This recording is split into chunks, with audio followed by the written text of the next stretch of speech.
Well, hello there, Apple Bites. This is Apple Bite Written Ralph talking to you straight from our show here, Apple Bites, a show where we take a bite out of the apple and share it with you. And today we have a plethora of bites, as you can see, almost a whole Brady Bunch full of them.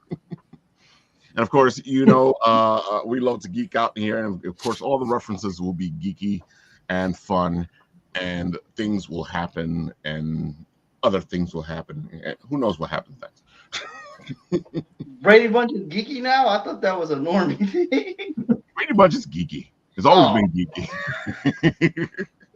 I thought it was especially now. Thing I like. Now, if you say Brady Bunch now, people go, "What the hell is he talking about?" Nerd. I'm like, oh, man. Exactly. There's a bunch of people out there going, "What's the Brady Bunch?" Which is sad. Well, like everything, depends what kind of fan you are. If you're that kind of fan, well, in episode 15, Marsha Brady. Yeah, Marsha. Exactly. Don't play ball in the house. A lovely lady. Oh my God. I love that show as a kid. I was like, wow, these kids never get hit with the belt. Wow. Why can't my parents like that? What? You said what? There's no chancla. There's no wooden spoon. Exactly. I love that we got the slipper. Yep. I gotta say, when I was watching these shows, I would look at them and look at my life and go, "What the hell's going on?" I was watching a rerun of Little House on the Prairie the other day, and like the main family didn't like beat the kid, but this other family just put the kid up against the tree and started hitting him. It's like, yeah, okay, I can relate to that. But like, oh my God, folks, this is gonna be geeky today. So Rob, why don't you start this off? I know you got to go a little early. Tell the people all the good stuff. Give them the spiel. Hey, everybody. Thanks for having me. Rob Longo, Abracadabra Media, a new streaming service for independent films in the sci-fi, fantasy, and horror genres. Kind of a unique streaming service where we actually want to put more money in the pockets of the actual filmmakers. I gotta say, I was talking to a couple of indie filmmakers recently, telling them all about this, and I think they like the fact that and I was telling them, Rob he was thinking, he goes, we need to do something where we can do what we love and get paid for it. That is the goal for sure. Got tired of middlemen taking the money away from the creators, and as a filmmaker myself, I would like to make a little bit more money on my films versus other people making that money with minimum effort. So cut out the middleman, join us on Abracadabra Media, and we have some unique ways, business model-wise, for independent filmmakers to get paid, more so than other streaming platforms that shall be nameless. Art Punk says, "It's such a great idea, Rob."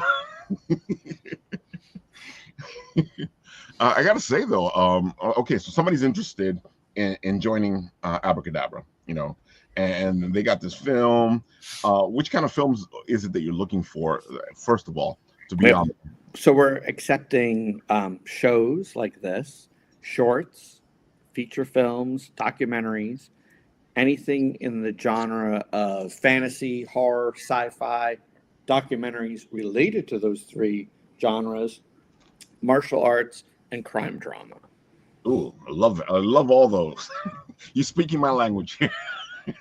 Yeah, originally we were just going to do features, no shorts, horror, fantasy, and sci-fi, but there's such a demand for a legitimate streaming service for independent films, from shorts to documentaries to feature films, that other filmmakers are like, well, why don't you just have shorts on too? And we need content, ever growing the streaming service. So we're allowing shorts and features and documentaries and all those genres. That's good to hear, because as I've been spreading the word, I would hear that too. It's like, wait, well, how come I can't be on that? Everything has changed so much now that it's harder for independent filmmakers to get on other legitimate streaming platforms. So give us a place where we can all go and make some money together. The unique part about Abracadabra is if you join as, say, Bitten Apple Productions, right, you get a coupon code. Anybody that uses your coupon code for the subscription you get half that subscription forever. Nice. As long as they're active on the streaming service. Mm-hmm. In perpetuity, you'll get half of that subscription service, even if they don't watch your stuff. And that gives you a nice incentive and a different way to get paid beyond just the 5 to 9 cents per view that you find on other streaming platforms. That's a good deal, though. That means that even if you don't have content going onto the thing, if you're helping the platform grow, you're actually helping yourself. Yeah, and it gives a lot of value to your fans, because not only are they supporting you, but now they get to watch all these other movies in addition to that. Plus, once you reach a certain number of subscribers, I'm going to share half the revenue with the production companies that qualify for it. Nice. So you'll get, pay per view, you'll get the subscription fees, and you'll get ad revenues sharing, which is more than any other streaming platform does for filmmakers. So you're really making it a partnership, because if I succeed, you succeed. Yeah, I don't want to own a streaming service. I don't. I want to make movies, but the way the landscape has changed, I felt absolutely compelled to go on this crusade. So join me on this adventure, please. So, Rob, we hear you saying make movies, and I know what you do. So why don't you tell the people a little bit about what you've been doing and which movies you've been making? Sure. I've been working on horror films the last 2 years. I have 2 of them completed, Ghost in the Grove, The Husband, and Ghost in the Grove 2, The Unbletch, and shooting the 3rd one probably the end of this year. I gotta say, you've gotten those out pretty quickly. Yeah, my personal mandate is 1 movie a year, no matter what. So here we go. Year 3 is this year. Love it. That's pretty aggressive. Wow. Exactly. I don't know if I could keep up with all that. Well, my executive producer, she had said to me, no more ideas and notebooks. Everything has to get turned into something. So 1 movie a year I have to do. I like her already. The notebook thing was really out of control. I mean, stacks. Well, and I stacks. get it, because we put a lot of stuff in notebooks. As creatives. Who's talking? That was my dog barking. I'm sorry. Oh, okay. I don't know. I thought I was just interrupting somebody. I was like, wait. Oh, hold on. I'll let you talk. Wait. But that's the way we got to be, though. Like, we really need to push ourselves. I feel like half of us here wouldn't be where we are if we weren't pushing ourselves. Yeah, absolutely. I mean, everybody on the show right now, we've done what others have not done. We have executed our ideas and made them into something, and that persistence is really like 90% of the battle right there. Is just doing it, getting it done and finishing it no matter what. Yeah, I gotta say, I know Jesse was pushing really hard to get his book done recently, and then you had to pause for a minute because things got busy. Oh yeah, yeah. It happens. It's funny you mentioned that, Rob. I was a filmmaker myself for there's something in me that still is. I still freelance in film quite a bit. But we ran our own production studio for about 10 years, and then the pandemic hit, closed our doors, and it's like we have this stack of scripts, and we were just getting to the point where we could produce our own content instead of working just on other companies' commercials. And it's like, well, what do? We can't even legally put a set together anymore. What do we do with this giant stack of scripts? So I started turning them into comic books. Yep. But it's cool. It's cool to hear someone else like your trajectory, where your mind went to like pivot. That's pretty cool. I like that, because it serves such a unknown side of our industry, distribution. Like, how do you, once a thing is made, how do you get it into people's hands or eyeballs? So I got to commend you on that. That's really cool, Rob. Yeah, I'm going to share just real quick, a little bit of the dark side of distribution that I learned by doing this. Uh-oh. Nowadays, distributors don't do as much as they used to, with your film. They don't market it as much. They don't put that much money in it. They really, leave it up to you to do it. And I'm like, well, how do they make money? So when I launched Abracadabra, I got approached by other distributors offering films for Abracadabra from their pool. But do you know what? I would have to pay them per title. They get paid per title for anything they put on the streaming service. Interesting. That's why they make money. They can still make money. And that's something as an indie filmmaker, and I've gone through 2 distributors in my 17 years of doing this. I never knew that till now. Now it makes sense to me how they survive and why they'll take anything, just throw it up there, hope it hits, and if it doesn't, it doesn't matter because they've already made money on it, on the title itself. The current, I was reading, the current Netflix deal after all the strikes and all that was there are residuals, but the residuals don't cook in until something is on the site. Have to be on the site at least 2 months. So it's when people watch it after is when the residuals kick in. Here's the kicker: they release a lot of their new shows on holidays, and most people watch things the same day they drop. So it's you're buried in 2 months. It's just disgusting. Like Stranger Things, like both parts of the season, they both drop on holidays. It's like, come on. Like they just dropped like Squid Games. Netflix themselves was pretty much spoiling it on day one. Like, what are you doing? Like, it's insane. It's just disgusting, what these companies are doing. They make so much money, like it's just disgusting. Yeah, it's wild. I'm just gonna chime in really quickly when you were mentioning like you finished something so quickly. Like Squid Games 3 dropped, and I tell you no lie, I binged it probably within 48 hours. I would have done it in 24 hours if it wasn't so late. But beyond that, I'm such a huge horror fan, so I'm so fascinated by this conversation.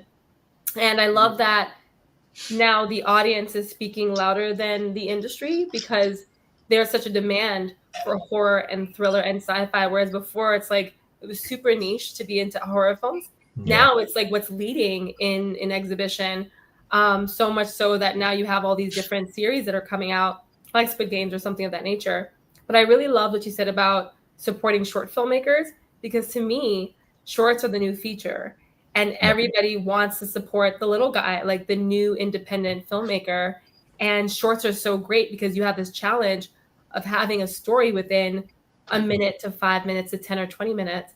But it's so powerful to have a short film. And there's like true blood, sweat, and tears in a short film. And not to take it away from a feature, but you would think a short film is something that's like, oh, it's short and it's easy. No, a whole team puts their back into it. So I love that you're supporting short films and that you're really focused on this specific kind of genre. It's the best. So it's really great. Especially because these genres that you're saying, Robert, are the ones that they're hard to get out there. You figure they're easy because a lot of people love them, but no, for some reason, they're the harder ones to get out there. Let me tell you something. I am waiting for the day that the Oscars have the category for horror. I will wait forever. Yes! There's going to come a moment where it's just like, and best horror film, something of that nature. That's going to be like a shining moment for me. Oh, that's incredible. Yeah, that's our first horror film. That's Ghost in the Grove, The Husband. This looks great. Which recently we just we reshot some stuff, we re-edited it, and we're re-releasing it. We're just waiting for it to pass quality control right now. Yeah, Rob does some good work. Rob, I got to ask you, how are you putting out so many films? I feel like there are people that, if they're lucky, they put out one film. And so how are you able, do you have a big team, big budget? Like, how are you able to do this? Or like stories just pouring out of you at all the time? Like, this is amazing. Stories pouring out all the time. Absolutely. Like, I have to truly be careful with managing the pre-production time of any idea I have, because I can't let it become noise and distract me from actually putting out something. Budget-wise, no, the budgets are never what we want them to be. I balance it out, actually, and this is my secret. Don't go into credit card debt to make your film. Cinematography is a visual language. Practice it every day. Shoot anything you can, be it a wedding, a bar mitzvah, an event, a wedding, right? A commercial for the pizzeria down the street, anything that will get you paid a little money.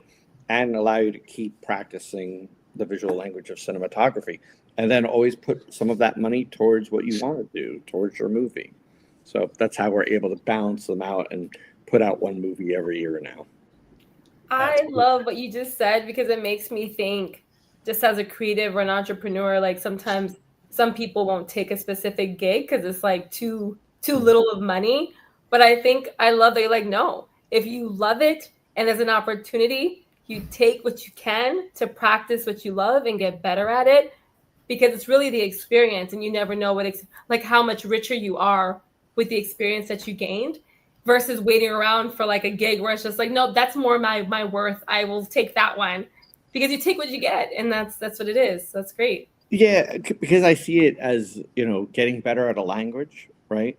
I'll take any gig as long as it's not like, oh, I need it tomorrow and it's $200 and I need you to blow up 3 cars. That's just not possible. But like, I'd rather be behind the camera, practice my craft, than sit and watch, Netflix. Mm-hmm. I'd rather, just move it all forward versus, consuming too much, and that's, although I am a fan, and probably after this I am going to watch Squid Games. So that's what's up. Oh man. Yeah, it's just amazing, when people tell me, oh, I want to do this or I want to do that. It's the same thing with writing. They're constantly asking me, Ralph, I want to be a writer. What do you do? I'm like, you write. Right. And then they think you're gatekeeping because, you're giving them this answer that they think is some stupid answer. But no, if you're not writing, then, you'll never be a writer. Exactly. And I agree. I think you should take whatever job comes your way. You should be discerning on what you're doing, but at the same time, don't say no just because you think you're above it. Mm-hmm. This is kind of blowing my mind, Rob. I mean, how do you even conceive of establishing a streaming service? I mean, the technology required to host all these films is going to be pretty awesome and massive. I'm just wondering how you go about doing that.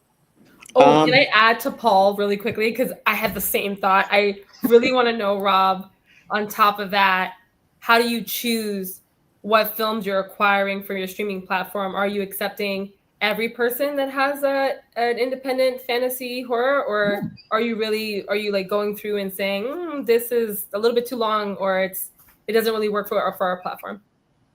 So the only thing in our streaming service that like we're shying away from is too much nudity or too much controversy.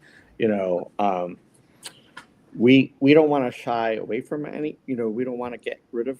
We don't want to say no to anyone because we do need the content. We're just building up our library of content right now, but we do have quality control where somebody on the team watches every movie, and as long as it passes our little short checklist. It has to have great sound. It has to have closed captions by law. And it can't be like overly sexualized. There could be like no violent, on-screen violence to kids kind of thing. So rated R still is allowed, but, I'm thinking of the future when we have ads in the beginning, pre-roll ad, 1 or 2 pre-roll ads, before every movie. Advertisers don't want their stuff attached to things that are too much. So we have some quality control, but right now we're hungry for content. So please join us. Right? Jesse, you've got the comic book. Now make the movie. That's the goal. That is one day the goal. And then what was the other question from Paul about the technology? So I'm a big fan of like dissecting stuff. Like, where did it come from? Like Netflix was originally, DVDs by mail and everything. And they built their streaming service. How did they build it? Did they build it themselves? Did they use a backbone of someone else or another company? So in my research, I found that there are several companies worldwide that offer backbone streaming service to people. And you just pretty much, they do all the back end of it. They do the storage of your movies. They create the actual interface, and it's just it's like building a website. We live in a blessed time right now where technology is not a barrier. If this was back in Netflix time, there'd be coding and and giant servers probably in my basement overheating and tripping circuit breakers and stuff. But now it's like, oh, I want a streaming service. Click, click, click, set it up, boom, boom, this. And it's all about the marketing now. Is the number one priority, you know? That's the only barrier to success with anything any of us do, from comic books to video games to board games to movies. It's, you know, the marketing is in our hands, and we have to learn how to work that magic more than anything. The technology is the barrier for entries in anything. It's not there, which is great in a way, because it lets pure storytellers come out with their stuff more than ever. No excuses. True. That's heartening to know, because I mean, it's just like the entryway. Because I'm thinking, you know, for what I'm doing for Time Enforcers, how can I purvey this into another media source? And that's really cool that, you know, this is an avenue I didn't really conceive of before, which can be really cool. You know, do it, be it a cartoon, live action, you know. Yeah, I mean, I have an integrated digital comic book. I may easily turn that into a film at some point. You know, it's just a matter of getting all the content together and making a movie out of it, which should be great. You know, motion capture, and then, you know, you have the motion capture animated. I started with motion capture with Xbox Connects. In my room, because it was very good at capturing. You take that data and then you throw your animated, you know, creature over it. And Dude, as soon as I saw people using it for ghost hunting, I was like, okay. I was like, now we're doing everything with this. Yeah. Oh man. I don't know. It's a good time to be doing this, as you know. So, Robert, if you don't mind me asking, where are you based? Sure. I'm in Clifton, New Jersey. Oh, you're right down the block. Yeah. I used to have a studio space in Patterson, New Jersey, but much like you, COVID hit, and there was no reason to have a studio space. And I almost went under because of COVID. You know, it was the first thing that everybody cut off was video production. Yeah. Yep. So right now, if you ever come to my condo, I don't even have a bed in my condo. It is pretty much converted into a studio space, both an editing office and then an actual studio space with a grid of lights and motion capture and everything else. So that's so cool. Wow. Yeah, it's cool, except there's no work-life balance at all. That's fair. I have to connect you with my buddy Ryan Metcalf. He runs a studio out of Mana Contemporary, which I think still, at least it was a year ago, it's the biggest green screen psych built in like our neck of the woods. Oh yes, please. I helped him build it. It's still standing there, and we still do freelance work there, and also offer the studio up for rental and stuff too. But I got to connect you guys because he's working with some similar technology to what you are too. Yeah, you guys might be able to bring pieces of the puzzle together. Yeah, that would be fantastic. Cool. Especially now that Netflix is, doing their giant $4 billion studio right down the block. Yeah, I want to position Toyland Productions to be able to not only make movies for Netflix, but also, do a lot of their production work for like B-roll and like green screen and motion capture and everything else. Very cool. And then they can buy Abracadabra from us. There you go. And that's the American dream. Yeah, that's what you call networking. Yes. Right. Oh man. All right, so Eileen, you are working on doing this convention, and again, talking about putting things together and doing a convention. That already sounds like there's some people out there going, "She's doing what?" And I gotta say, I saw your convention last year. It was amazing, greatly put together. How are you doing this? It's a great question. Well. We are a team of two, me and Ashley, year round, and then we bring in staff now. We suddenly have staff, seasonal staff that are technically volunteers too. Whoop, whoop. And we brought on a few members for seasonal time, and then volunteers and a lot of partners that are giving us in-kind donations, and a lot of partners or collaborators that are showing up and giving their time and leveraging Anytomo space and programming to not only add their own programming, but to promote themselves. And it's like this beautiful partnership where I need to fill my cake with something. It needs to have icing and sprinkles and all you are the icing and sprinkles. But they need a cake, right? They need to they're the icing. We need to put ourselves on some cake. I don't know what this analogy is about, but I really like cake. Anyway, the point is that we're getting somewhere, right? Is that now we're all hungry. Yeah. They need something. We all meet in the middle, and we understand that it's not an exchange of money. It really isn't. It's really just an exchange of talent and skills and a want to be a part of community. And I know that sounds so cliche, but it really, really is. It's like one of those things where you kind of sometimes need a reminder. There's still good in the world. Like there's still people that will just show up for you just because they care. And like Annie Tomo is literally a prime example, because when I tell you, we are a year-round program. We are a year-round initiative. Yep. We don't just have the con. So to do what we do, basically kind of as volunteers year-round, with all the other things that we have to do, you could not do it unless I just told you all the things that I told you, and if that were true. So I'm serious. It's just, that's how we kind of get it done. It's just people really showing up for us. It's funny that you say cliche, and I guess it would be cliche to the effect that people say that, but people don't do that. You get what I'm saying? Well, I mean, what you do here, exactly. Ralph, you do a great job at that. So true. it's the funniest thing, because I love when somebody actually says it and does it. Yeah. Because I'm tired of people going, yes, we are for the community, and all they care about is themselves. Well, if I can interject, I have to say conventions have always been the place where I found community.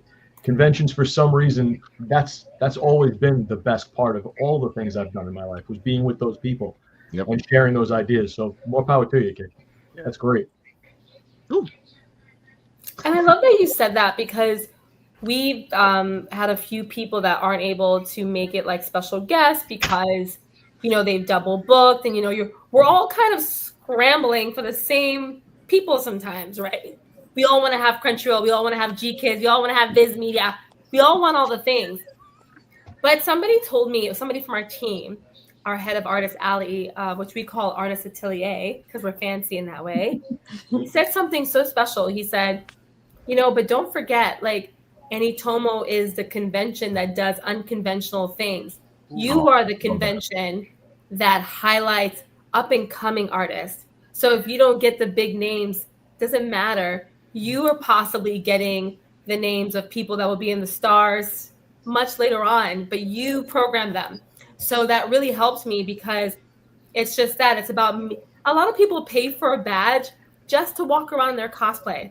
They will drop hundreds of dollars, $1,000 on their cosplay. I know a couple of not those. even to attend a panel, just to walk around and meet somebody and say, and receive the, oh my God, your cosplay is so cool. Why, thank you. And that's it. That's it. And I'm like, Eileen, conventions shouldn't be complicated. They do take a lot of work, but planning. They really shouldn't be that complicated. I think so long as you have a team that's always reminding you what the core is, which is why sometimes I kind of laugh at the fact, and maybe like that we're broke, because when you're broke, you really do it for the right things almost. But when you start to get too much money, you're like, oh, you start to forget maybe what the purpose of all this is. And so we haven't forgotten. But I love that you just said that again. It's really about the people that you meet, and that's what makes it special. So to interject here for a second, Rob's got to go. So Rob, tell the people one more time where they can find you. That way they can go find you. So you guys can find me on abracadabra.media for all the information on subscribing to Abracadabra or putting your content on Abracadabra. Let's say you're like Ralph and you have this wonderful show and you want to put it on a streaming service. You can. It's been sort of supportive to us for a number of years. I can make that for you, Ralph. That'd be great to have your show also not just on YouTube, but also Abracadabra. Otherwise, you can find me on 2121productions.com, Facebook, Instagram, and everywhere in between. Thank you all very much. I appreciate it. And I will watch the show later to learn about what everybody else does. Awesome. I am a total geek at heart. So. It's great to meet you, Rob. Thanks, everybody. Nice meeting you, Rob. See you soon, Rob. Ooh. I don't use that one that much. There we go. Hey, I was gonna say a lot of my favorite conventions are the ones where like when you walk in, they force you to go to Artist Alley first before you meet all the pros. Because to me, that just makes so much sense. Like the pros, I love the pros and everything. They don't need your support as much as the independent artists. So I love that whenever they force you to go to Artist Alley. Mhm. And I think you do better too. You know, I think you do a little better too when the shows stuff like that. You know. Okay, I love that you said that because this year we're opening up doors and there's not going to be a single panel or stage performance except for Artist Alley being open. And that was something that we decided. So I'm so glad you said that because we thought to ourselves, we don't want anybody. There's so much competition, right? Again, when people go to conventions, sometimes they know that they're just going to be in this one spot and they're not going to move. And and like, why aren't you checking out the panels? And we are literally sitting together and always thinking through what kind of incentive do we need to have to ensure that this gets attention. But everything's amazing. And when you start talking to these potential partners and panelists and you love them so much, you're like, oh my God, I want you to have all the people at your con. And technically it's possible, but when people like what they like, they stay where they stay. But the artists are the one group in the space that are paying for their table to be there in hopes that they not only make back their table fee, but that they earn something else. And this is a really big deal for them. And so for some people, it's more so, it's my first time tabling. I just want the opportunity to get my art out there. But for others, it's truly like their way of living. And it's really important for them. They're coming from cons where they've spent a lot of money or gained or didn't gain. And then they're going where they're going to gain or not gain. And so, we're trying this out for the first time. We're like the first hour. The only thing you really should or could be doing is checking out Artist Alley. And I hope that that's the case. Cool. That's cool. awesome. The fact that you thought of that and like had that attention to detail, as someone that's usually where I am, like I'm usually at a table in Artist Alley. So that means a lot to me that the people running the convention are thinking of that. That's so cool. Your creators are going to love you. Yeah. Oh, they do. Everyone's my favorite convention.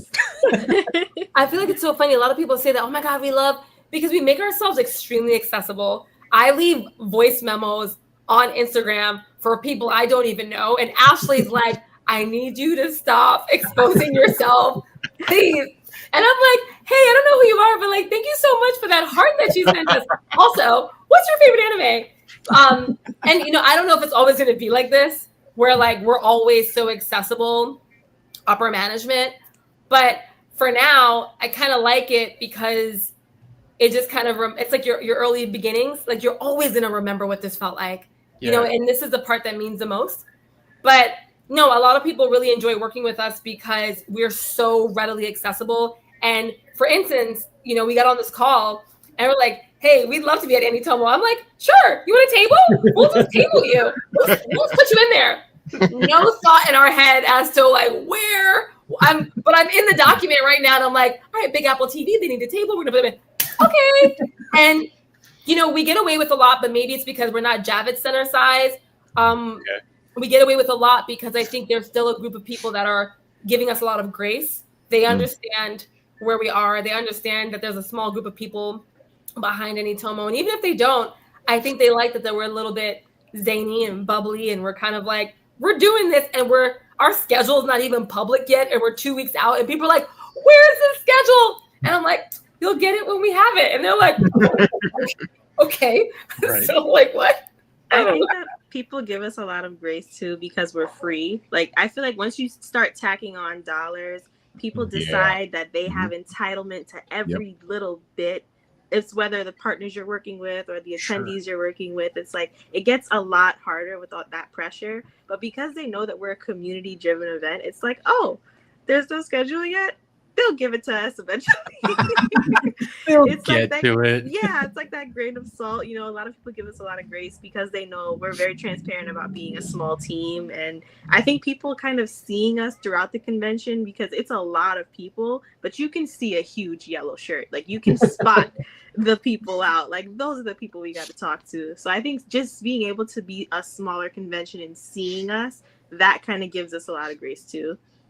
I mean, at least there is a schedule, because there's a lot of conventions. So there's a schedule. Good luck finding it. Good luck figuring it out. Good luck. Like, but there's a schedule. I don't know. Exactly. It's somewhere. Somebody has You know what's so funny is that the artists they're like, oh, like I love the fans and I love the artists, because they're like, okay, so Tomos, their schedule is not out 3 months out from the convention. We're gonna post for them. When I tell you the love has been so strong, people have been posting about Tomo's dates and everything without us having to do much. They're just out there promoting, and it's been really wonderful. But yeah, we're just riding the wave. But Ashley is my opposite in a way, which is like we're like really good compliments, because she has a schedule, and like she would break out in hives. Like this to her is like not her thing. She's like 2 weeks out. Absolutely not. I definitely talked about this last year, but we understand that the situation is we're managing a lot, and we are not the best. Like Ashley would spend all of our money on just making the con pristine. I would spend all of our money on accepting every good idea that lands on my table. Every time I talk to somebody, I'm like, we should turn that into a program. Every time Ashley's on Amazon, she's like, what if we got this in red? Like, you know, we should try that. And we're going with the flow. But regardless of all of that, when we are looking at our program, I'm so proud. We're so proud of what we have coming to Tomo this year. It's some of what you had last year, but different, because artists are going to be debuting different things, even though they're our same partners. But then there are new people, new programs that we've never had before. And I'm like, oh, this is going to be a good one. So I'm excited. Well, if you have a table open, Eileen, please let me know. I'm willing to take one if you have one available. So. Oh. Yeah, he's good like that, Paul. and he has a beautiful video game that he's working on. So, and it's all about history and learning things and being kid friendly. It's good stuff. I love that. Yeah, it's like a blast. It's really awesome. Okay, we have to talk after this meeting here today. Yeah. The cog goes off in Eileen's head. I heard gaming and education and youth, and I was like, okay, this is how it starts, right? So yeah. Yeah. I'll give you my spiel when it's my turn, but I can wait for that. That's incredible. And as you guys can see by the videos, I saw book off in the footage. That's cool. There's like a new book off on. Well, I saw it. I think it's been there for a little while, but it's like on like 14th, 15th, and Broadway. So that's cool.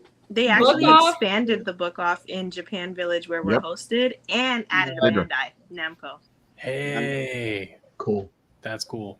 You said this is like obviously not as big as the Javits Center because it's an industry city, but like this does not look small. No, we are the biggest free convention in New York, and we're trying to see if it's in the East Coast because that's cool. There's not a lot. Yeah, I know. Last year we pulled in a little over 5,000 attendees.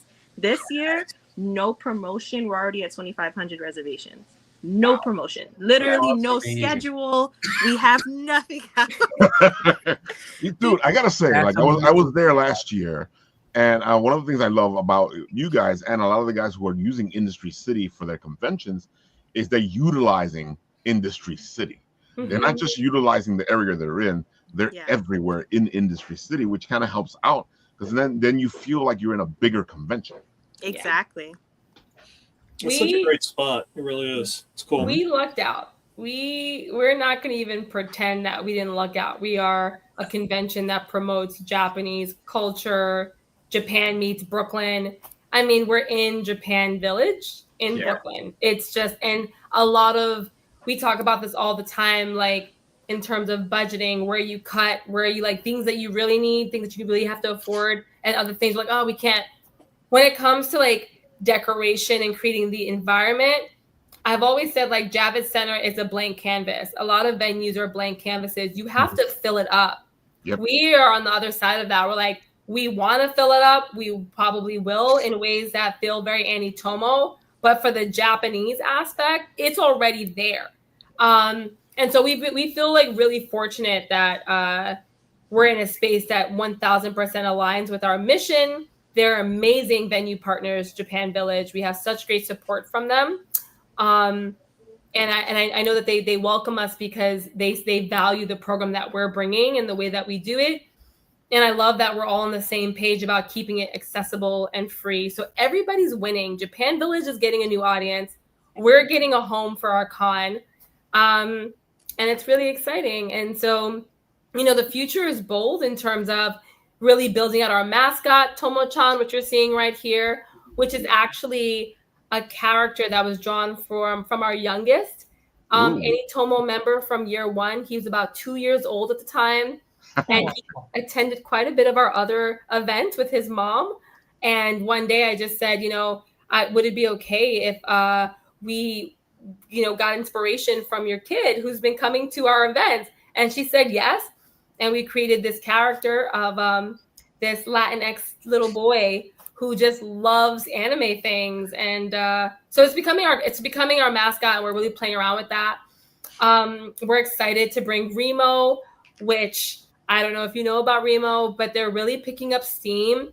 They have anime streaming, manga, live action, all things Japanese. They're really trying to stake a claim in the industry. Like, you know, right now we think everything is Viz Media and Crunchyroll, whom I love, but Remo is kind of like bringing that all together. So it'll be interesting to see how they evolve. And then, yeah, we have like a lot of great stage performances. Batsu Live, which is like this Japanese improv, I punish you if you do something wrong type of game show. Very Japanese. My dear friend he's one of their MCs. No way. Brian? Yeah. No. He goes by a couple of names. Shoto. Oh, we went to one show and we left out of there like dazed. It was an experience I will never forget. Me and Ashley literally walked out like, what did we just experience? Highly recommend it. Highly. And they'll be at Anitomo giving us a preview. Yeah, it's gonna be dope. It's gonna be dope. And we're just really excited. We have some amazing panels coming up as well, like spotlighting some artists that have really developed over the years. We're bringing back some classics like our anime debate. And we're gonna bring back our up and coming artist panel, which really highlights different artists in the industry, whether it's in gaming or music or fashion or tech, whatever the case may be, but it's in the relationship of Japanese culture. And it's their opportunity to speak to the audience and really promote themselves. And of course, last but not least, we're going to have so much prizes. It's like not even funny. That's huge for us, that when you come to a convention, maybe you came with a Metro card, an Omni card. Metro cards don't exist anymore, right? An Omni card, or maybe you just jumped the turnstile. I don't know.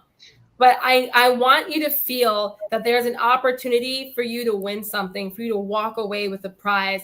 So every panel is going to have prizes. We're hoping to have every performance on our courtyard stage having prizes. And then our iconic every hour on the hour, where all the artists in Artist Alley, every hour on the hour, will go through their Instagram for all the folks that followed them, that took time to come to their table and say, hey, what do you have here? Great. Thank you so much for taking time to check out my table. Go ahead and follow me on Instagram. Awesome. On the hour, they'll go on their phone and look at at random a follower, click on that, message them and say, hey, it's every hour on the hour and you can come back to my table because you want a prize. So there are multiple ways for people to win prizes, support artists, promote themselves, and honestly, just make this a memory that we'll like never forget, like really being so present as possible, you know? So it's going to be great. That's awesome. I love the energy. I love Very this cool. Yeah. I just wish I was telling you all this without all the work that me and Ashley have to do. Like, we're talking as if we don't have stuff to do. I'm like, yeah, guys, it's going to be great. Like, as soon as we end this, we're immediately going back to work. Like, oh my God. Yeah. No, I feel that. That's amazing. That's what it is, though. It's a lot of work, you know. I do feel, and I'm happy you brought that up. I do feel that people think that putting these things together is kind of easy for some reason. I don't understand why they think this, because every showrunner I know is always stressed out all year round, because planning these things, it doesn't take like a month or 2 months. It takes the whole year to plan these things. But people think you're like, oh, they just plan it and they put it out there. I got to tell you, though, so few of the ones I've met have your energy or your enthusiasm. 100%. They don't come off like you at all. Okay. Oh well, I'll 100%. tell you one more thing, because I definitely want to hear about Paul and everybody. And I know I gotta jump soon with Ashley, but I caught an upper respiratory infection 3 weeks ago, and I'm still getting over it. And the fear when you have a very tiny team and you get sick in a heat wave, mind you, it's like so disrespectful. I had a conversation with the universe and I was like, excuse me, we don't get sick. I am an events planner. That's not a thing that's supposed to happen. And how dare you? Weeks before. So I've been like fighting this cold, and one of our other team members got married, and it was like they had to like plan their wedding while still dedicating time to Anitomo. Ashley's birthday came up. We have lives, and it's like we have to be reminded that we have lives. And I love that we all check each other. We're like, no, Manny, you're getting married. I don't want to hear from you. Stop texting the group chat. Or like Ashley is like, guys, I'm out for a week. And then she still starts texting us. And I'm like, I don't speak English. Stop texting. But it doesn't matter how much work you have to do. I think what we're learning is that you can't forget yourself in this, that you can pour yourself so much into something that you love and turn it into work, and then try to balance out like, oh my gosh, I've turned the thing that I love into work. Like, was that a good idea? But then you're reminded when you meet people that you're doing something good, when you get that message online that says, I'm so happy you're doing Anitomo. Like, I really needed this. I don't know what that means for somebody to say, like, I needed this. There's so much layers to that. Yep. But then it's like, okay, we're doing the right thing. But also checking ourselves to remember that, like, we are like the force to this. And so we need to take care of ourselves. And it's going to be okay. And teaching the audience, teaching the fan base that, look, the schedule is not ready. You're going to be okay. And it's going to be okay. Or like, marketing didn't come out the way that other cons like DreamCon has their marketing 3 months out. It's okay. They can do that. We're not. You're going to be okay. We're going to be okay. And it's going to be fine. And going back to like, I guess like putting a circle on this, at the end of the day, it's just like you said, Chuck, it's about meeting people. Mm-hmm. You're going to show up. You're going to make friends. And it doesn't matter if you got the program 3 months out. You probably were going to circle it and still go to other stuff. So, guys, I'm just trying to like psych myself out about this. I hope it's I mean, I was going to tell you that if it makes you feel better, I've heard about your convention way more than I heard about DreamCon, and they have all this stuff that you said. Mm-hmm. And I didn't hear about DreamCon until 2 days before they were going to do DreamCon. So that's good to know. That makes me feel a lot better. And the reason I heard about DreamCon is the same reason I know about all these other cons, is because I know somebody who's going to be there. Mm-hmm. It wasn't because I knew what DreamCon was from the get-go. I was like, what's this? Oh, so-and-so is going to be there. And that's when I started sharing, going, hey, go check out so-and-so at DreamCon. Yeah. Oh, yeah. Even as a creator, it's impossible. I don't know half the stuff that's going on anywhere. And I really need to know, because that's where you sell your stuff. Exactly. But it's impossible to keep up with that. I have no idea who's doing what, where anymore. Speaking of which, Chuck, you're about to go to Eternal Con, and you're even releasing a brand new book. Why don't you tell me? I am. Go for it. I am releasing a new book this week. It's coming out Wednesday in select comic shops, meaning my local, and online. It's Renfield Pest Control. It's a vampire book. Vampire young adult book starring Mr. Renfield, one of my favorite grossest characters on the planet. But in reference to Eternal Con, I brought a book there last year, my Sherlock book. Yep. And it was just such a cool experience. Loved it. Thank you. To be at a con that wasn't New York Comic Con. I tabled at New York Comic Con a lot of times over the years. I worked for companies. I was a press guy there for years, and it's a good con. But you go to someplace like Eternal or Anitomo, and you meet people and you see things and you spend your time actually engaged in your fandom, not standing on giant lines and waiting for stuff that you don't know if you're going to get. If you come to Eternal this weekend, you're going to get this book. You're going to meet me. We're going to talk about making comics. That's what it's about. That's the whole idea behind doing these things. I make comics because I love this media. I love doing things this way. There's nothing more fun than taking a story and producing it and putting it out there and handing it to people and letting them read it and hoping they love it. But there are so many barriers to that, and it's so hard to get it in people's hands. That stuff like what you're doing, Aileen, and just the convention world in general is a godsend to people like me. This book, I think people are going to like it. It's fun. It's weird, strange. It's Twilight Zone meets Are You Afraid of the Dark? It's definitely creepy and fun. But really, I'm more here to talk about comics and making them and how wonderful it is to be a creator and be surrounded by other creators and talk about this stuff. Man, Ralph, when you ask me to be on this, I don't like it. I always pull back and say I'm not camera ready and I don't like to talk. But this has been a really fun conversation tonight. It's been very interesting to hear the other points of view coming out of all these people. So you're actually going to have the book there. Oh God, yeah. Yeah, that's what I like to hear. Yeah, well, yeah. That's honestly, that was interesting because this book, I self-published it. I hired my artist up. I got to tell you, Alex Cormack did amazing work. I don't know if you've seen any of his stuff. He works out of Mad Cave a lot. He's been for a long time. Alex is great. And I've known him for probably 11, 12 years now. And getting to work with him on this was amazing. He had the creepiness factor immediately upon reading the script. He knew exactly how weird I wanted to get. And again, from a creator point of view, you write a script, you start looking for people who maybe have your aesthetic, and you start talking to them about what they can and can't do. And the minute you start seeing pages, the minute you start seeing thumbnails of something you took the time to script and took the time to think through, there is no better feeling than that, to see your work become something. It is amazing. And even as a creator, when you step back and you think like, was this the best book I ever wrote? Is it amazing? It's a good book. I like the book. But the work, seeing the work that goes in and what you have when it's done is just so cool. It's so much fun. Again, I hope people take a look at it. I hope you enjoy it. I think, Ralph, you seem to like it. You told me it was all right this time, so I'm happy with that. Dude, you already said a bunch of the buzzwords there. Creepy, fun. Alex Cormack.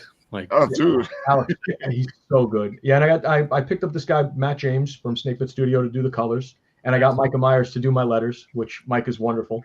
And the book really, it came together so well, so much better than I thought it could have come together, which is, again, always part of it. You put all these things together as the writer and as the publisher, and you kind of step back and you wait. And as it all starts to fall together, you figure out all the things you forgot to do, and you get all those things taken care of. And then it's a finished product, and it's a book, and it's everything you hope for. It really is. I gotta say, I love when the art and the story come together. Mm-hmm. And you're right. He did a great job. This thing looks creepy. Oh yeah, look at that cover. Yeah, there are a couple of pages that I really hope he does prints of, because they're really worth it. There are a couple of panels that are just really good. Yeah, like almost Universal Monsters universe level stuff. Like really just good, creepy, scary, fun stuff. I'd really like to experience this myself. Can you drop the link in the chat? Yeah, seriously. I can. All right, I'm going to do it because you said it before I hear the other guy say it, because the other guy just says it really annoying. He's like, wow, you didn't put the link in the comment section, so I'm not going to go look for it. That don't sound like that, Ralph. This is twice already. I think he is your friend. I think he is the other guy. This is twice. I don't know. Paul says it differently. He doesn't have that nasally voice. Yes, I can drop a link in the chat. And this is only my second fully self-published comic. I worked in anthologies for years, and I ran a review site called What You're Reading that worked very well for a long time. It was a lot of fun. But publishing your own stuff and getting it out there and getting it in front of people is more fun than I should be allowed to have. Honestly, it's more fun than I should be allowed to have. And It feels that way. Yeah. Being surrounded by creators tonight, I hope everybody is really enjoying that aspect and getting their stuff out there and doing their thing. It is too much fun. Yeah. It really is. And getting to talk about it isn't bad either. Oh, definitely. That's true. Oh man, you want to talk to them in me pumped person for this. I'm excited for it. Exactly. If you want to talk to them in person, you can go to EternalCon and go, "Hey, Chuck, tell me about your book." Please do. Please come and hang out. There's nothing. I'll tell you, there's nothing more fun than carnival barking. Ralph knows. He sees me out there in front of the table with books in my hand. Yeah. Step right up. Step right up. And folks, see, I want to tell you this because I'll tell you guys this all the time. Sometimes I'm walking by the table. There's so much happening at a con that you can't pay attention to everything. Of course. And if the creator of the project is talking to you, you're gonna stop and go, "Okay, talk to me. Give me the spiel." And that's exactly what happened with Chuck. Also, as a writer, we're at a disadvantage because I have my books and I have some other merch at the table, but I don't have a wall of prints behind me. So to get you to stop and look at my book, I've got to get you to stop and look at my book. And he did. And I'm in there alone. So you're pitching from the minute the convention opens to the minute it closes. Yeah, it's fun, but it's daunting. It's wild. The pitch is some heavy lifting, but I think that's where you really hone your you hone the other parts of your story. You hone how it's going to get out into the world. I got to be honest. I don't really have the pitch down for this book. My Sherlock book, that one I can pitch. I can sell it to anybody. This one's going to take a little work, and I usually find my pitch at the convention. Exactly. You talk to enough people, and you just nail it down. I can hear you're already getting in that direction of how you're going to talk about this because you're doing a good job already. Well, my wife laughs at me because it takes me about a half hour to 45 minutes before I could actually speak English at a con and say what it is I'm pitching. And she's like, "You're such an idiot." It's it is weird because I used to write copy, so I really should be able to blur very quickly, and I don't have it for my own. I can do it for yours. I can't do it for mine. Nah, need a coffee. Need major caffeine and just a jolt. Wake me up. I really love that spirit though, that the convention kind of helps you cut the pitch and forces it out of you. Oh God, well when I first got back into comics, it was because I was at the big one in New York, and I ran into a whole bunch of young guys trying to putting out books on their own, and you talk to these guys in the aisles. And they're doing anything just to get you to take the ash can, take the first issue, and you go, wow, this is something else. It is easy to do when you believe in the project, but it's still work. You watch these guys work. It's a lot of fun. Yeah. It really is. I wish there were more places to do it. To be honest, I just had to do it at my local shop because they love me, but I still have to sell the book. Right? So I had to do that pitch. That was fun. Yeah, it's going to be a good convention. Eternal is fun. It's a small con, but it's a fun con. It is. Where is Eternal based? Hofstra. Okay. Yeah, Eternal Con is in Hofstra. Their big venue there. It's nice. I don't know how many attendees they had last year, but it was a good show. It was a full show. I easily made table and made profit, which is nice. I was only selling one book and some hardcover anthologies. That's hard. If you were selling one book. Yeah, one book well, because you figure if you've done anthologies for a bunch of years, you have a bunch of copies laying around. At least. Yeah, but that's one short story. That actually takes me back to what we talked about before, about creating the short film genre. That's the same in comics. It's the same. I think it's the same in all writing. If you want to create, start small and build up. Yep. I still love being given a prompt and somebody saying I need 8 pages. That is so much fun. To compress a story into a small little, package and make the story work.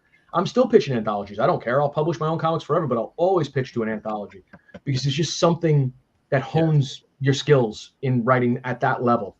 And then when you actually do, this one, you're probably ready. You're probably ready. If you do 8, you do 24.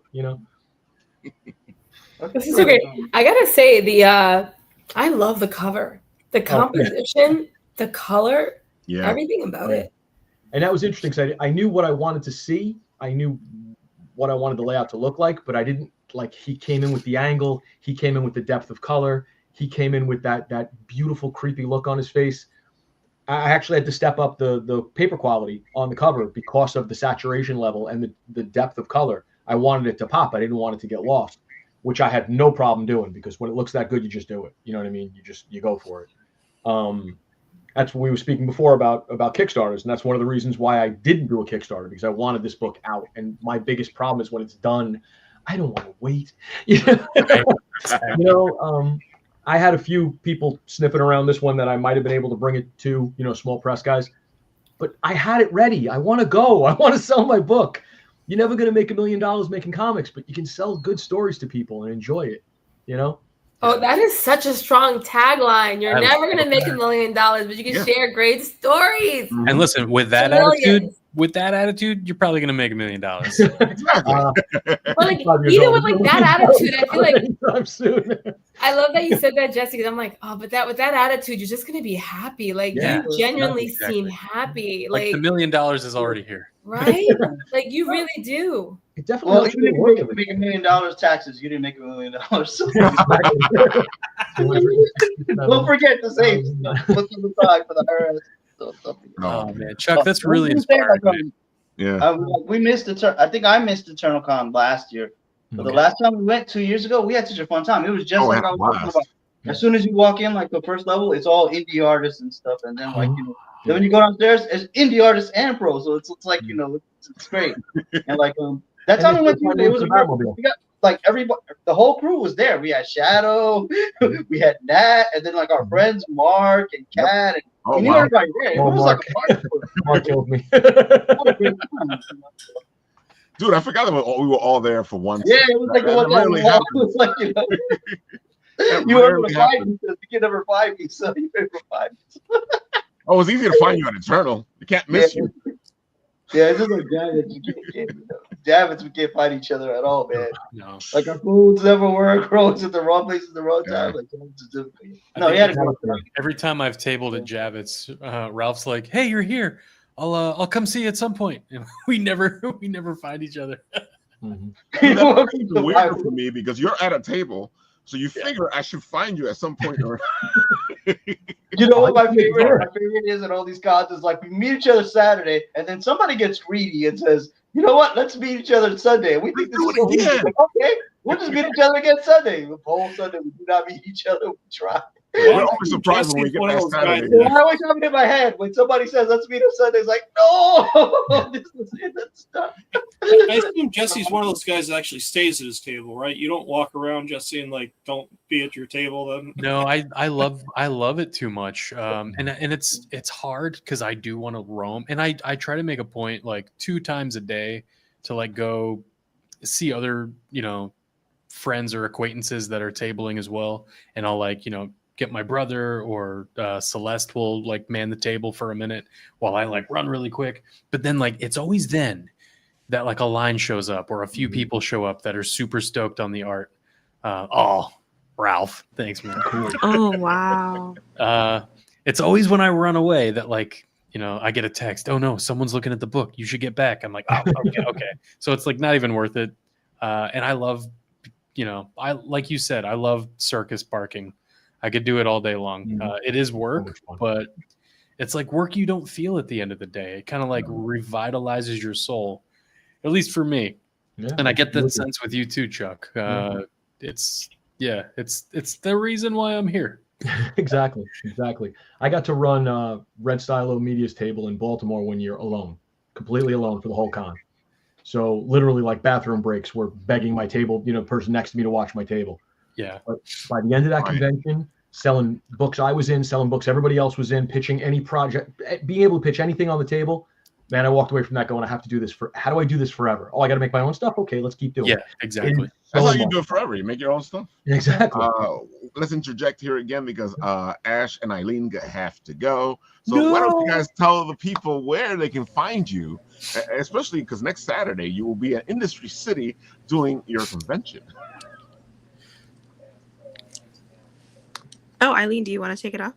Actually, it's not next Saturday. God help us. It's the one after. July 19th. Oh, wait, sorry. For me, next Saturday means next Saturday, not this. I was like, Is it next? That before. You were buffering. No, See, Eileen's brain that's buffered. this a little bit. sound. We all saw a mini heart attack just now. Yes, we did. It was like, I hate when that All happens. right, July 19th. There we go. Go ahead, Eileen and Ash. Oh no, Ashley, go for it. You are marketing no your promotion. problem. You got this. No problem. Well, you guys can find us anywhere on Instagram at AnnieTomo_con, or you can find us on our website, annietomo.org. You can get the tickets actually if you just Google Annie Tomo Convention, and Eventbrite will pop up. Our convention is completely free to the public. It is from 11 a.m. to 10 p.m. So even if you can't stay all day, just come and check it out. Poke around Industry City in Brooklyn, New York for a little while. We are next to the N train, the R train. Honestly, it's very, very easy and accessible to get to if you are just in the mood to check out Japanese food and eats and just feel the vibes. Try on a kimono, learn Japanese, try voice acting. All those things are happening there. So be sure to check us out. Thank you so much for this, because I literally enjoy you guys. I love all of the content that you guys have created. We gotta say we love you guys too, and we're looking forward to being there July 19th. Yep. At Industry City for Annie Tomo. I will. yes. Thank you so much. I'll shoot you an email. Thank you for having us, and have a great rest of your day, everybody. Bye. See you guys. Thank you, Chuck. Nice meeting you. And then there were five. By the way, Tony, you're right. It was Eternal was 2 years ago. Yeah, 2 years ago. It was the last con was Winter. Was the last con they ran that I attended. Same company as WinterCon here in Queens. Yeah. That's what I was thinking for them. Same show, just different, different venue. But yeah, Winter. I was at that Eternal with you guys. That was where I found Ralph. We met 2 years ago. Yeah. That was it. Yeah, that was the con. Right. Yeah. Last year I missed a lot. Last year I missed a lot of cons. So. No, this year's not 50-50. Yeah, last year was. Well, don't worry. Eternal Con did not happen last year. No, Eternal didn't happen last year. Yeah, just Winter. Oh, Winter right. happened, and that was it. They skipped a year. Yeah. Great. No communication or anything. Eternal Con. But that's what I was saying before. There's no way to even know what cons are on and off anymore. They all meld together for me. I mean, we're supposed to know what conventions are out, and every now and then we'll be like, "What?" Today said DreamCon. Right. What? I've never heard of DreamCon. I'm like, what? What is that? So seriously, I need a newsletter. That's what I need. I need somebody to send me an email and tell me what's going on. We keep discussing that. There was a dedicated newsletter. We're gonna have to make our own. Yeah, we always did that. If there was a dedicated newsletter that told us what cons were going.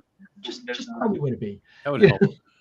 So Jesse, tell us all the beautiful things about this beautiful book, because these covers are fantastic. Oh my gosh. Thank you so much. Thanks for having me. It's good to see you guys. It's cool to see some familiar faces.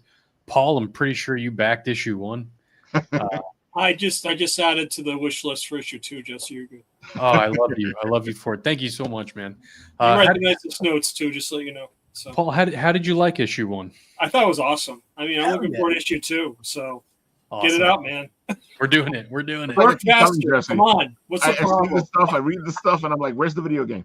I know. One day. Well, Paul, we'll talk about that. We need to make this even just like a 3-level demo at some point. I'd love to talk to you about that in the future. It'd be awesome. Hell yeah.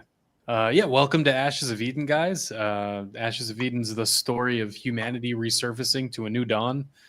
After many, many moons of an apocalypse, now these brave explorers called Terra Divers scour the snowy wasteland, searching for these crystals that keep their town alive. And one day, you can scroll down. That cover is coming. I can't wait to produce that cover, guys. Wow. Oh my god, awesome! Wow, oh, that's nice. I'm stoked. It's not lenticular, is it? It is. Yeah. It's lenticular. Yeah, so you'll be able to turn it when you just twist it. Exactly. Oh, I love it. Yeah, I can't wait to make that one. That's awesome. It's like the old, trading cards from when we were kids. Yep. Yeah. I just want to produce the stuff that I loved seeing on the shelf when I was a kid. Here's a little bit of the backstory right here. these brave explorers called pterodivers, digging in the snow, digging in the ice, these old ruins. They're bringing these crystals back up that keep their villages and towns alive for like the last couple hundred years. But then one day, this dig goes horribly wrong, and instead of a crystal, our hero here, Ash, unearths a girl from a forgotten civilization. And her name is Eden, so hence the title, Ashes of Eden. Ash and Eden have to team up and start to peel away the lies of what they've been told this world is, as they race against the secret society that's hell-bent on erasing the past. So they have to kind of like find the clues and the secrets that have been hidden from humanity, not just since they're like reemerging, but since all of our beginning. What are the things that have been hidden from humankind? So that's sort of the tone of the story, and it's all about kind of uncovering Eden's past, like where did she really come from? It's a video game, folks. We're gonna play it. We're gonna play it one day. Yeah. Oh, and issue 2 is really special because issue 1 ends with a cliffhanger. You know, he finds a crystal. The crystal starts to have a vibration in it. He hears a voice that he shouldn't be hearing, and sort of this signal awakens in the ruin, and the ruin's sentinel or guard kind of awakens to eat Ash, and that's this guy called the Stygian one. So issue 2 is all kind of about peeling back the mystery of what is the Stygian one, and this monster that starts hunting him in the ruins. And now the goal, you know, the big question is, will he discover the secrets inside the crystal before the Stygian one ends this adventure? I love the art. The faces are fantastic. Can I ask? Thank you. What's your arc length? How long is the story going to go? So I don't want to promise too much, but there are 20 scripts done, and penciled. 4 issues are penciled. Very cool. Good for you, my friend. That's awesome. Nice. Congratulations. Thank you. So we're at least doing a 5 to 6 issue run at the start, but there are plans for it could keep going. Very cool. So 5 or 6 we'll probably produce this way, like self-funding, Kickstarter funding, like one-ish single floppy at a time. Yeah. And then, hey, if people keep loving us, we'll keep making these. Right. Is the goal. Keep making them regardless, Jesse. No, we will. Yeah. We will. Keep going on. Oh, and this is fun, Ralph. This is so one of the biggest notes that we've gotten since we started this journey a few years ago is the art looks amazing. This book looks so cool. What's it called? Because the original logo, and I'll admit this, was a bit illegible. It got a little maybe too creative on my part. So this past month, I spent some time in the bunker just redesigning this logo. Yeah, that's the old one. I was very proud of it. There's a story hiding in it, but something had to give, you know? So this new one I'm very, very proud of. It makes me not even like the old ones. I gotta say that I like the fact that you brought it to the audience and you said, "All right, look, guys, here's the 2 that I'm looking at. Yeah. What do you think?" And then you sat there and just put all that stuff in and figured out what they want. Yeah. Yeah, well, really what it was is like putting it in front of people from such a vulnerable position made me realize I don't like any of them. I want to start over. But yeah, that's Eden right there. That's the girl from the forgotten civilization who gets discovered. And she becomes, you know, one of the titular duotagonists of the story. So it's all about Ash, all about Eden. It's a little bit about this Stygian one, this monster in the background, but that ends up peeling back to an even deeper mystery later on. And hopefully that's how the story keeps going, is every question we answer opens more questions. Dude, the art in your book is just wow. Thank you. I appreciate that. Well, one of my biggest pet peeves as a kid, when I was a kid buying Spider-Man off the shelf, like, you know, with my lawnmower money, I was always bummed out sometimes, not always, but sometimes kind of bummed out that the interior art didn't match the quality of the cover art. And I always felt a little cheated that way. I'm like, man, that was my $5. The art didn't match, and the story didn't match either. That's Yeah. true. Very true. Yes. So that's one of the goals of setting out with Ashes of Eden too. Is like I want the cover art, I want the interior art to uplift and be just as good as the cover art as well. Issue 3, when issue 3 comes out later this year or top of next year, we're going to be partnering with I can't say yet, but we're going to be partnering with some known artists to kind of create some artist collaborative variants, and I'm very excited about that. I can say she's currently working on X-Men, so I'm very pumped about that. Very cool. Yeah. So we're every year we're just trying to grow the awareness of Ashes of Eden just a little bit more. In issue 2, it might be early in the story, but this chapter is still pretty important and special to me. So I'm really happy to share it with you guys and put it out there and get this weird tale out there.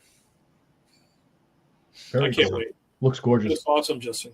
Thank you guys. I appreciate it. Before you guys are like, put it in the links. There it is. It's in the links. It's in the comment section is right there, man. He must like you, Justin.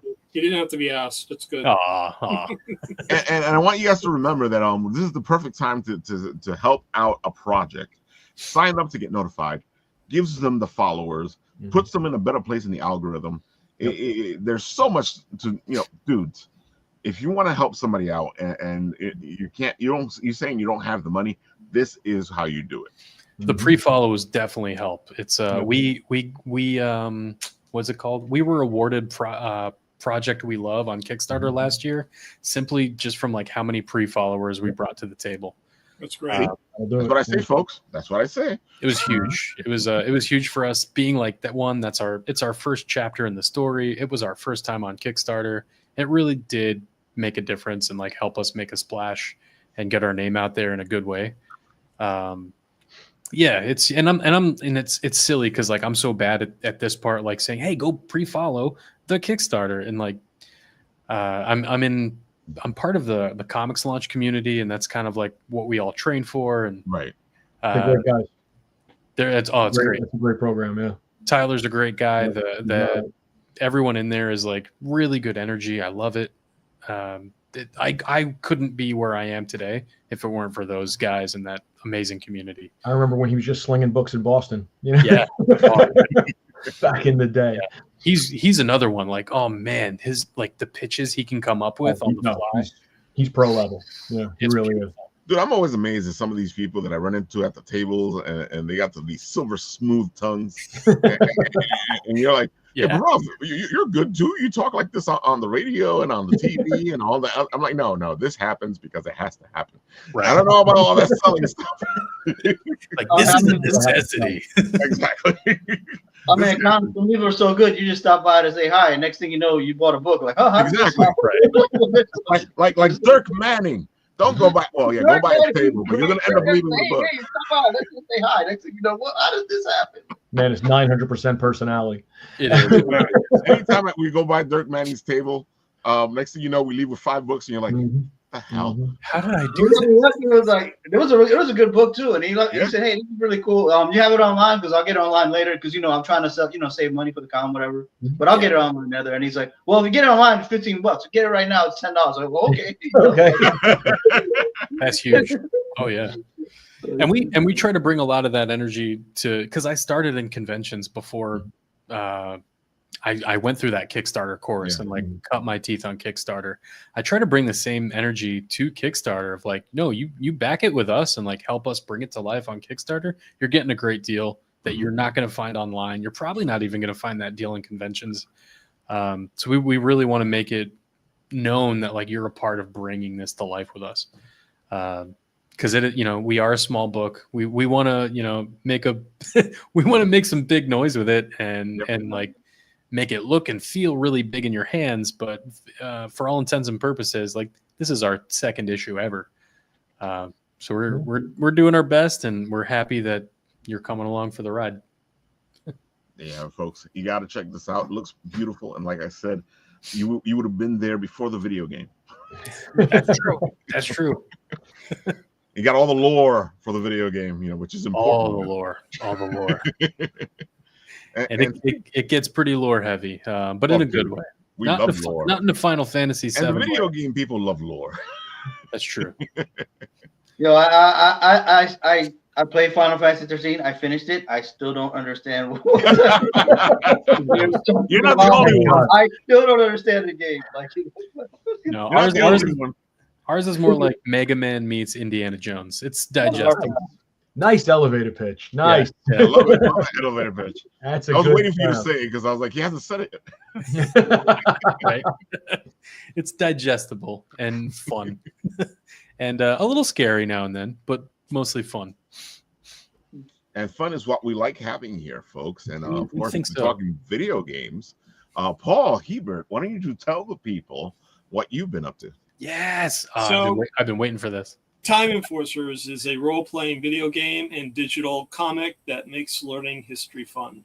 The whole premise of Time Enforcers came out of COVID, from my experience, and seeing what educators and students experience in learning in a virtual environment. So I really wanted to turn learning around and make it an opportunity for kids to really have fun doing while they're playing. So the whole premise for Time Enforcers, episode 1 is available on the app stores now. It's available on Apple App Store, Amazon App Store, Samsung Galaxy Store, as well as Steam.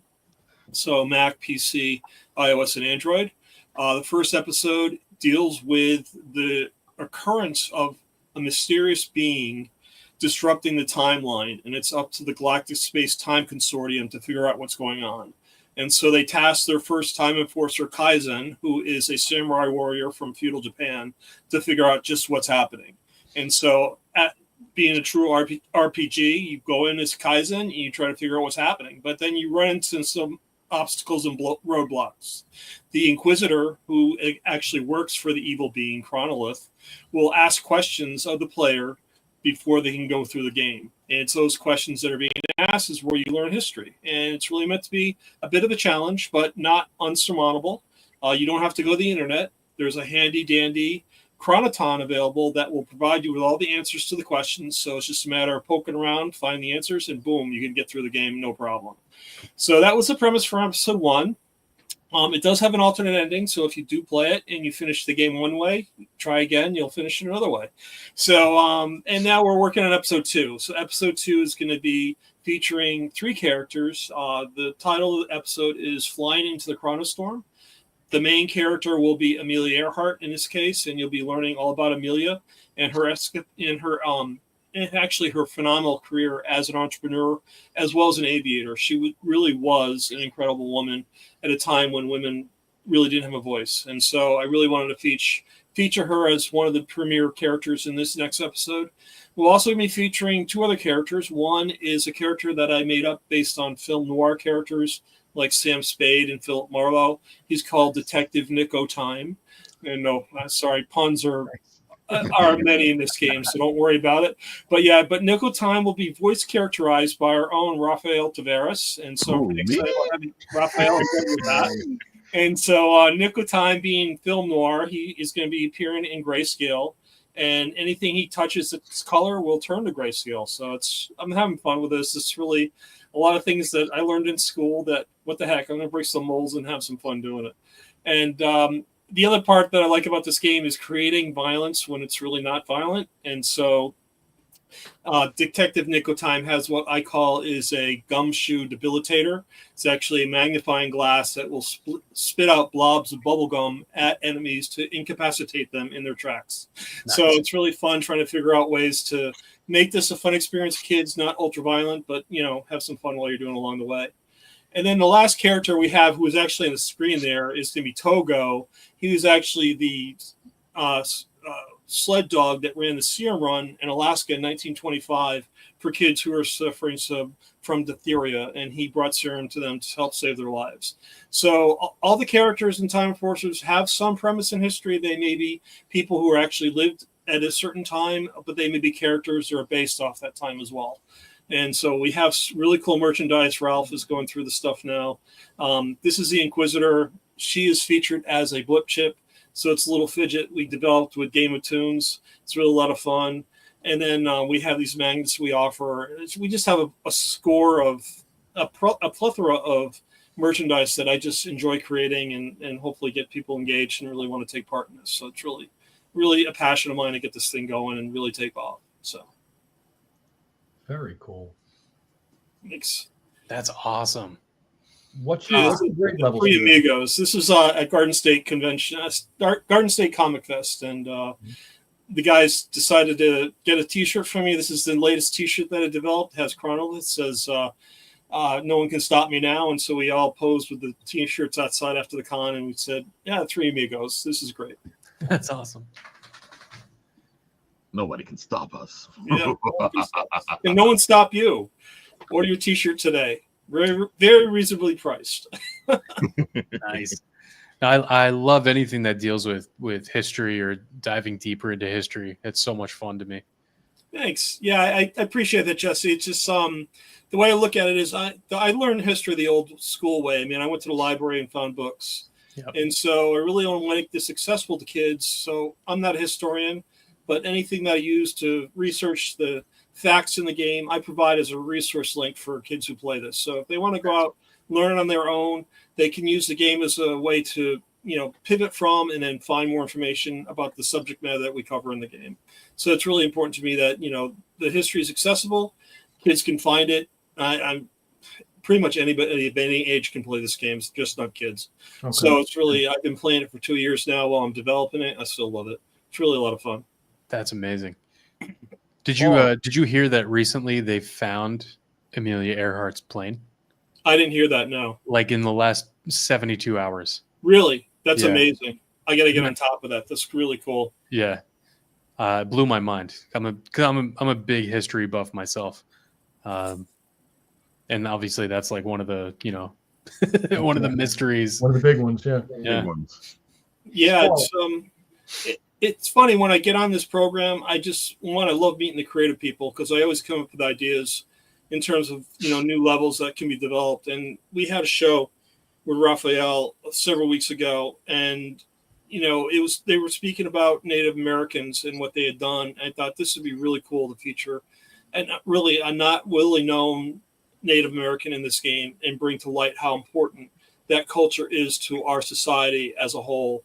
And it's really made up the fabric of who we are as Americans. And I just really feel that you can shed light on this, make history accessible. It really breaks down barriers of ignorance, because I think really that's the big divide when you get down to anything. Yeah. And anything between race, religion, I don't care what you say. If you understand people are people, everyone thinks differently, that's okay. And you can respect them for that. And they have a culture, and you can respect them for that as well, as much as you want them to respect your culture. And it's really breaking those barriers and getting kids to really open up and, understand that, it's okay to be different, and it's okay to share ideas and acknowledge how important those ideas are from everybody. So it's really cool. That's awesome. Yes, it is. And of course, you can meet our roving professor, Paul, at EternalCon, because he will be there as well. Yeah, my Groupon is burning a hole in my pocket, so I'm going to be there on the 12th. It'll be great. Can't make Sunday, but I'll be there Saturday, so it'll be good. Nice. Yeah. It's kind of a haul to get to Hofstra from New Jersey, so I'll do one day. Yeah. Yep. We will all be there this weekend, having fun, checking out all the beautiful stuff, hanging out with Chuck, hanging out with Paul. Come on, join us. And if I see you, maybe you'll be in the trailer. Not only a trailer, but I got pockets full of stuff that I just love to give away. So if you see this really whacked out professor looking Einstein guy, just come up and say, "Hey, I know you. You're not Professor. You're not Einstein. You're not Doc Brown. You're Professor C.T. Haugens." And I'll give you something just for saying that. That's cool. See if you can find the professor. Yeah, this weekend we are all busy being there, having fun. This is a great convention, folks. It's a fun little convention. Go check it out. Go say hi. I look forward to meeting Chuck. That'll be awesome. Well, we're going to talk. My Yeah, day and I'll job. definitely buy one of your books. I'm looking for. I've always loved Renfield as a character. I always felt that he was a little put down by Dracula, so I really want to see where this book is going, Chuck. He gets to shine. He gets to shine in this one. He does. Good. I'm excited about that. And it's funny, Chuck. You were talking about having fun with challenges, and you like to get challenged and all this. So a while back, a long time ago now, when I was still doing the YouTube videos, because we were doing written YouTube videos for a long time, the pre-recorded stuff, not this show, the Wednesday show. I did all this stuff about writing and my journey to become a better writer. And one of the things that I love to do is to get challenged, love to have prompts put upon me. And one of the big things I did was I was like, you know what? Why don't I take the word of the day on dictionary.com for 7 days and write something for all 7 days?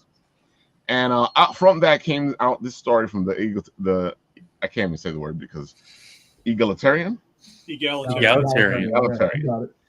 Yeah. So that word was one of the words that popped out, and I wrote this beautiful story here with my friend Sam. And if you guys want to go check it out, go check it out. But this is one of the stories from the 7. And I even put the video in there on vocal, so you guys can go check it out. I read it today. It's a hell of a concept. Yeah, you like it? Yeah. You're definitely a writer, man. I can tell you that. I gotta say, I love that, and I already knew as I was writing it that somebody was gonna get pissed off. Yeah, that's the point, right? But it's funny because worth writing. It's not even me. This character came out the way he wanted to come out. So I put it there in the links with everything else, so you can go check it out. On vocal, when you guys read, it actually helps me out because every read pays me. Oh, nice. Oh, cool. Yeah, and that's why I like vocal, folks, because that and the fact that I'm actually redoing my writing series on vocal right now, and I'm trying to help people out with I guess more down to earth type of things. That's why, as you can see by the title there, that I'm just having too much fun with it. It's this one's okay, Ralph. Writing can't be that simple. The word of the day was, and because that's how simple it is, dude. If I took the word of the day from dictionary.com for 7 days and I wrote something for which each one, you guys could do the same thing. Yeah. Yep. And folks, I think that is everything. Anything else that we want to say, guys? Come see us, Tony. I always love seeing Mega Man on your shelf. It brings me so much joy. I think we have the same Mega Man on our shelves. I have a bunch of them. I saw a fan made one for $20. I might get it. Oh, that's cool. Hell yeah. Tony's a big Mega Man. Really quick, just I wasn't here last week, so rest in peace, Jim Shooter. No, that was a good one. Yeah, rest in peace, Jim. That was a rough one. Yeah, that was sad. It was losing all our well, when we were kids. All the creators. Yeah, it was Peter David this year too, man. It was another rough one. Yeah, it's Well, it's upset that I heard. I didn't hear about it till just now, but Greg Hildebrandt passed away last fall. It was just like, whoa, man. It's just like it's hitting home to everything now. It really sucks. That's why you guys got to go check out your favorite people any chance you can. That's why you go to a con. Yeah, you go to Eternal Con, you go to Anitomo, you hang out with the people, you say hi, you talk to them, you get creative, you have fun.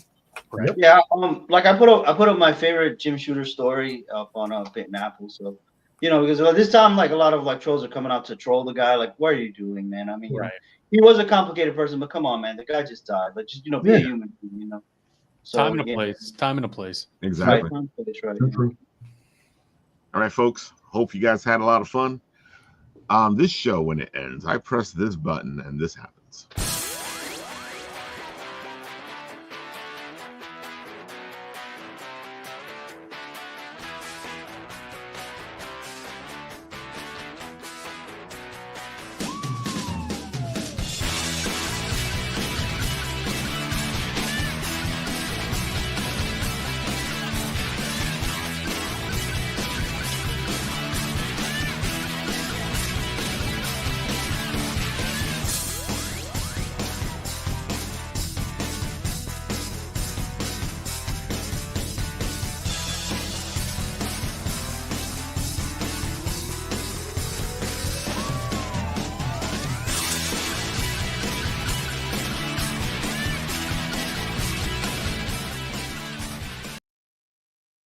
know, all you MCU fans, not everything has an